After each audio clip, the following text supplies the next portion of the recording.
छत्रपती शिवाजी महाराज यांच्या राज्याभिषेक दिनानिमित्त शिवजन्मोत्सव मध्यवर्ती महामंडळाच्या वतीने अभिवादन करण्यात आलं। छत्रपती शिवाजी महाराज यांच्या शिवराज्याभिषेक दिनानिमित्त छत्रपती शिवाजी महाराज मध्यवर्ती महामंडळाच्या वतीनं छत्रपती शिवाजी महाराजांना अभिवादन करण्यात आलं। मध्यवर्ती महामंडळाचे ट्रस्टी अध्यक्ष पद्माकर नाना काळे आणि उत्सव अध्यक्ष सुशील बंदपट्टे यांच्या प्रमुख उपस्थितीत छत्रपती शिवाजी महाराजांना दुधाचा अभिषेक करण्यात आला। यावेळी छत्रपती शिवाजी महाराजांचे मंत्रोच्चारानं पूजन करण्यात आलं। तसंच छत्रपती शिवाजी महाराजांना दुधाचा अभिषेक केल्यानंतर पुष्पहार अर्पण करून आरती करण्यात आली।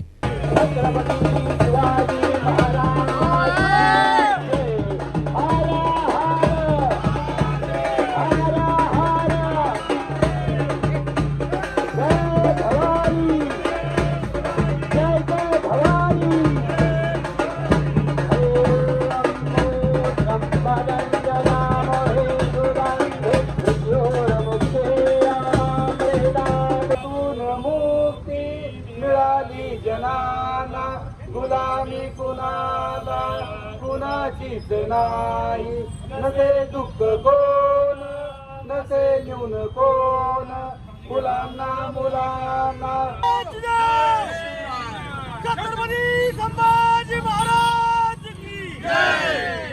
व छत्रपती शिवाजी महाराज चौक इथं भगवा ध्वज फडकवण्यात आला। जय जिजाऊ जय शिवराय। आजचा हा दिवस मराठी मातीचा दिवस असून आजच्या या स्वराज्याभिषेक दिनानिमित्त तमाम शिवप्रेमींना मी प्रथमतः शुभेच्छा देतो। खरं तर हिंदवी स्वराज्य संस्थापक शिवाजी महाराज, आपण ज्यांना बहुजन पालक म्हणतो, अशा या शिवाजी महाराजांनी हिंदवी स्वराज्य स्थापन करत असताना 18 पगड जातींना सोबत घेऊन एक जो आदर्श मांडला आणि आज तो 350 वर्षानंतर देखील मोठ्या उत्साहात आणि गुण्यागोविंदाने साजरा केला जातो।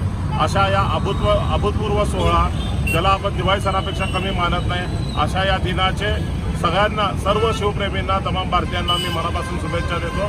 यावेळी राजन जाधव, भाऊसाहेब रोडके, माऊली पवार, विनोद भोसले, बजरंग जाधव, ज्ञानेश्वर सपाटे, अंबादास शिळके, विजय बोहिटे, अंबादास सपकाळ, ज्ञानेश्वर वडणे, जितू वाडेकर, संजय जाधव, लिंबाजी जाधव, संदीप साळुंके, ब्रह्मदेव पवार, सचिन चव्हाण, लक्ष्मण महाडिक, परशुराम पवार, रमेश जाधव यांच्यासह शिवभक्त मोठ्या संख्येनं उपस्थित होते।